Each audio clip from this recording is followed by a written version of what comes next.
Bonjour. En parcourant Internet hier, et totalement par hasard, je suis tombé sur un sujet très intéressant. Alors, ceux qui veulent la référence exacte, eh bien, ils pourront la voir. Je l'avais mis sur ma feuille, mais ça, je n'ai pas pris la bonne feuille. Et en fait, ça parle c'est un sujet vidéo qui dure une vingtaine de minutes, qui parle de la vie formidable d'un monsieur de 95 ans en Suisse. Et ce monsieur, eh bien, il a vécu toute sa vie à poursuivre la beauté. Et en fait, il habite un chalet, vous verrez ça, un chalet suisse, et ça m'a fait beaucoup penser à Monsieur de Varjac, parce que cet individu n'a eu de cesse dans toute sa vie de chercher la beauté. Alors ce que lui appelle la beauté, ce que d'autres appellent l'esthétique, et ça m'a beaucoup ému. Ça m'a beaucoup ému parce que finalement on se rend compte, et j'en ai déjà parlé, que dans notre société, un des gros problèmes, c'est la beauté et l'esthétique. Alors j'ai déjà parlé de cela en disant que l'architecture était devenue n'importe quoi, et on s'en rend bien compte, et tout le monde peut généralement en être d'accord, que le design des objets en général n'est pas très réussi, voire une catastrophe. Et cet homme, eh bien, ce qui est très intéressant, c'est que comme Monsieur de Varjac, il ne cessait de prôner l'esthétique et le respect de certains codes. Alors, quand vous verrez sa maison, quand vous verrez où il est installé, vous vous rendrez compte de la qualité de sa vie. Alors, pour certains, ça paraîtrait extrêmement rétrograde, une manière de vivre absolument du style de la Renaissance peut-être. Pourtant, je pense que c'est une vie qui a beaucoup de sens. Et on le sait, dans nos vies, ce qui manque, c'est bien principalement le sens. C'est ça qui manque dans nos vies. C'est-à-dire que bien souvent, quand nous vivons, nous n'avons pas de but. Je dois faire un sujet sur le sens de la vie.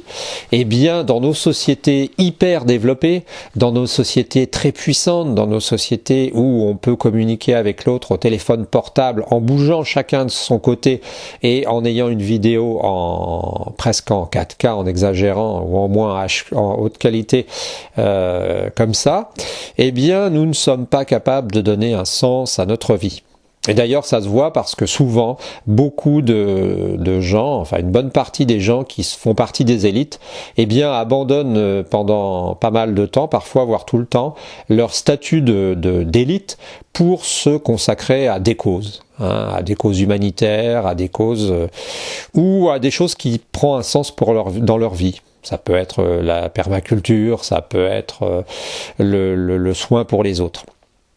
Et ce monsieur-là, eh bien, résume à lui tout seul ce que pouvait être, entre autres, Monsieur de Varjac.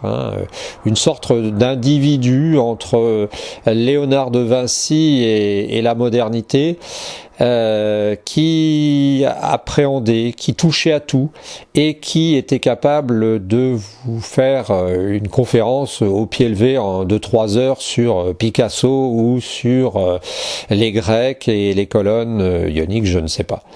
Voilà, donc ce reportage est très intéressant, et ce reportage nous enseigne aussi le rapport qu'on peut avoir à la matière. Parce qu'on a un rapport actuellement qui est, alors je ne vais pas dire faussé parce que ce ne serait pas honnête, mais pour être exact, oui, c'est un rapport qui est un rapport à la matière qui n'est pas ça. Parce que notre rapport à la matière est avant tout un rapport fonctionnel. Or avant, c'était, je pense, souvent un rapport sensuel. C'est choquant ce que je dis peut-être, mais quand vous voyez par exemple ce qu'on touche principalement, eh bien on touche principalement du plastique. Le plastique, c'est un produit de décomposition, c'est un produit ça n'est pas un produit naturel. C'est un produit plastique par définition qui montre son côté. S'il est plastique, c'est qu'il a tout de même un côté, comment dirais-je, non vivant quelque part. Quand vous prenez une planche de bois Quand vous prenez une pierre, elle a une histoire, cette pierre. Quand vous prenez une planche de bois, alors peut-être vous me traiterez vous de mystique, mais je pense que quand vous habitez dans une maison qui est faite de pierre, vous n'avez pas la même sensation que quand vous habitez dans une maison qui est faite d'agglos, qui est faite même qui serait en plastique même, ou alors en matériaux composites, imaginons. Quand vous habitez quand vous touchez une pierre, ou quand vous avez un meuble en bois, eh bien vous n'avez pas le même sentiment, vous n'avez pas le même toucher, vous n'avez pas la même vibration que vous pouvez avoir dans un meuble en kit, même en panneau de particules. Ça n'est pas la même chose, ça n'est pas bon.